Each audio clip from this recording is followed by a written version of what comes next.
Ардчилсан намын үндэсний бодлогын хорооны 4-р хуралдаанаар хэлэлцэж шийдвэрлэсэн асуудлуудын нэг нь нөхөн сонгуулийн асуудал байлаа.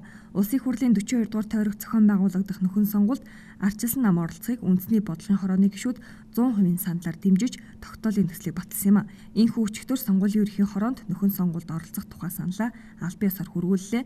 За мөн энэ үеэр 2016 оны улсын хурлын сонгуульд ардчилсан намаас дэвшүүлсэн мөрийн хөтөлбөр хүчин төгөлдөр байгаа тул өөрчлөлт оруулахгүй сонгуулийн ерөнхий хороонд хүргүүлэхийг ардчилсан намын дарга Эрдэнэ онцолж байсан юм а. Улсын хурлын 42-р тойрогт явагдах эх 10 сарын 7-нд явагдах нөхөн сонгуульд ардчилсан нам оролцохоор албасныхоо тогтоол шийдвэрийг гаргаж сонгуулийн ерөнхий хороонд хүргүүлж байна.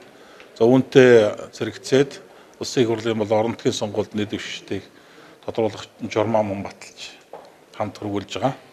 За энэ хоёр асуудлыг бол эхний ээлжин шийдсэн. За сонгуулийн хуулийн дагуу нэр дэвшигчийн асуудал бол дараагаар нь байгаа. Өөрөөр хэлбэл 2018 оны 8 сарын 31-ээс 9 сарын 4-ний хооронд намууд нэр дэвшигчээ тодруулах байгаа. За мэдээж нөхөн сонгуульд нэр дэвшихэд бол намын дотоод журмынхаа дагуу шалгуурууд байна. За дээрэс нь үүнээс дээгүүр бол мэдээж сонгуулийн тухай хуулийн нэр дэвшигтээр тавигдах шаардлагуудыг бол бүрэн хангасан нэр дэвшигчийг тодруулах ёстой.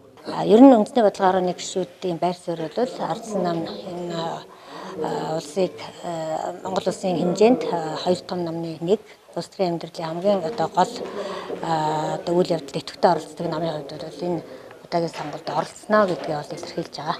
Улсын хурлын 42 дугаар тойрогт нэр дэвшигчийг ардчилсан нам үндсэн дүрмийнхээ дагуу тодруулах юм. Нөхөн сонгуул ирэх 10 дугаар сарын 7-ны өдөр зохион байгуулах товтой байгаа бол нэр дэвшигчийг ирэх 9 дугаар сарын 3-нд багтаан тодруулахаар байгаа юм а.